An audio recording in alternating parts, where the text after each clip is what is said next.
Hey, what's up, everybody's Mike here.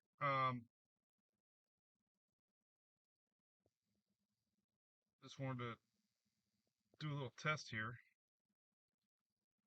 Man, this thing's changing fast. What is going on? This is my new Stormchaser setup. I'm going to go have coffee with mom and dad real quick, and then possibly. Let me see here. I got to fix one more thing here before we go. I have. It's kind of a test here more than anything. Well, it says I'm at 26K. Actually, I'm probably streaming too many K right now, but I'm pushing it to the limit with my flux capacitor. Shelly, give me a text if I'm live because I don't even know. Um, I believe I am. So anyway, all right, we just got the latest. This is the current radar. There's my little X. We got tornado warnings happening everywhere. That's what we were warning everybody about. This thing is strengthening. Oh my goodness, would be right now. Uh, I post a lot of stuff about stacking. So, we got to worry about this thing in the next 12 hours or so. Big bend area, no big track changes. We're getting the east side, the dirty side. We have ongoing tornado warnings happening right now. And it's just going to continue through the day. These feeder bands are going to come in from the Gulf of Mexico. Even when the center passes you, you're going to get even more feeder bands. They're going to roll noon. The bigger story could be the flooding that could happen for the southern southeast, and 20 inches plus. Some of the models are predicted. That would just be tremendous. Slow down, nowhere to go, and again, that's going to be a big story after the landfall tomorrow morning. So this ain't going away. It's got the look. It's had the look.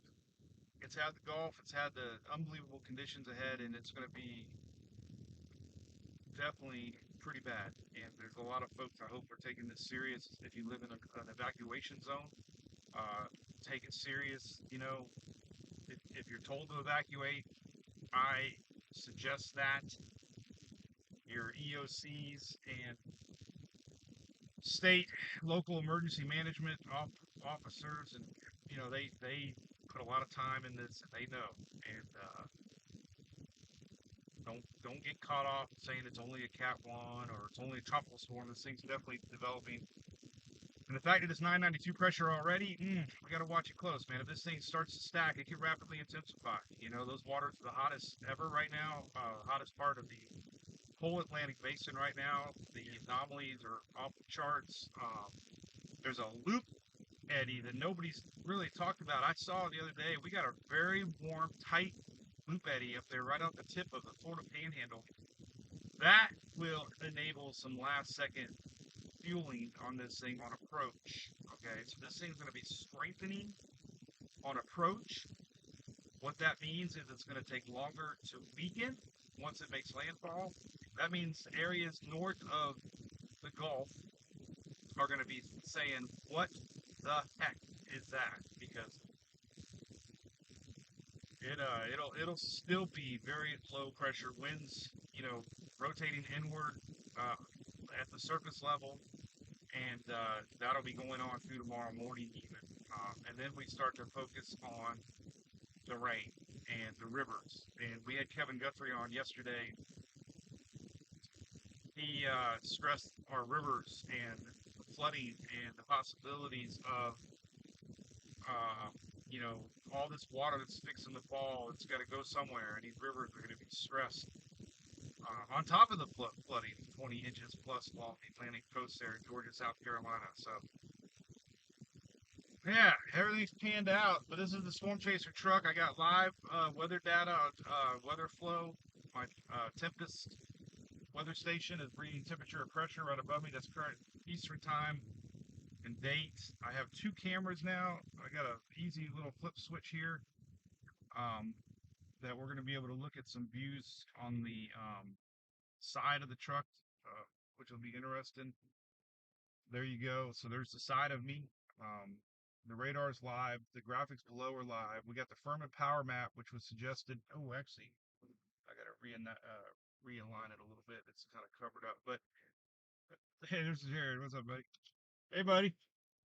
Oh yeah, I'm streaming. We're going. Hi. Yeah, see ya. Huh? No, Tallahassee. Somebody honking at me. Um, they're like, "You're going to Causeway?" I'm like, "No, we're going to Tallahassee." Yeah, so we tried a few different things on the stream this time around. Eight's the lowest pressure that I got during Idalia. We just added this. I didn't have it for EN. My truck's been in 4 major hurricanes now, and it's been through 9 hurricanes. Well, actually, two tropicals.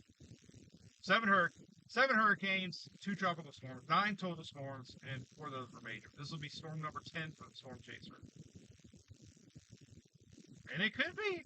Look, it had 2 nights ago in the moisture field. And that's just reality, man. So we got the Stormchaser heading north. Um, and that little side camera is pretty cool. I can make it bigger. Maybe I'll make it bigger. I don't know. Maybe I'll make that side camera bigger. That way we don't. That might be kind of cool. A little more bigger, maybe. What do you think? I think I'll do that. I think I'm gonna change it around a little bit so I can flip back and forth. But yeah, I got all new. I had that camera for several storms now, and it was losing its suction on the windshield.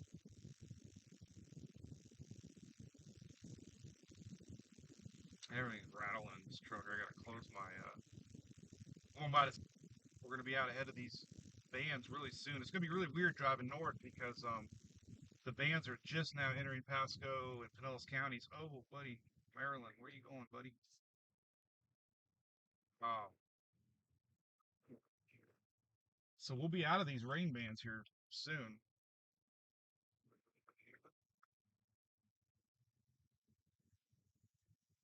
It's messaging me. Where you at? There's a cloud in front of me. Reed Timmer's driving around somewhere. We're buddies, you know. We bumping into each other somewhere along the line. Tons of watches and more warnings on my phone. If you wondering what the heck, man, the storm surge warnings have been going off. Tornado watches have been going off. We'll be entering hurricane warnings here soon in my truck. Unfortunately, when we start talking about power outages are going to be a very big problem if this thing goes just a little bit more to the west. A lot of population up there around Tallahassee, northward, some of the same areas that saw Idalia, just getting recovery from Idalia. Some haven't even recovered yet, Idalia. So, man, I mean, that is just unbelievable for those folks to have to be dealing with this once again, right? So pop it over to me since we're at a red light. Um, and that's it. So we're going to be chasing this thing northbound. There's tornado warnings popping up left and right. We talked about this for days. Tornado warnings are going to be happening more frequently now.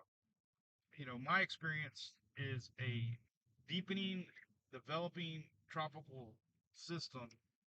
The winds are much more prominent at the surface than they are on a weakening tropical system.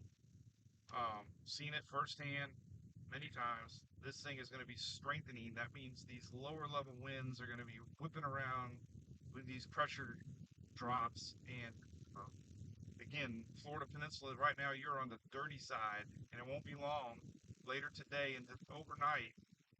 These bands of squally weather are going to be whipping around towards the Atlantic side, okay? And you're going to see it on radar unfolding. So there shouldn't be any surprises anymore. The only surprises we might get that flooded and during Ada and that December storm. It could happen. Okay, and listen, when these feeder bands rotate in, the eye could be to our north, but then then the feeder bands are coming in from the west, and that's what's pushing the water. So lots of times we see this.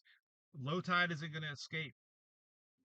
The next high tide cycle is going to push even more water in. Okay, we're under a new moon, so uh, just don't think when the I anyway. Um, maybe we got some audio issues. I don't know.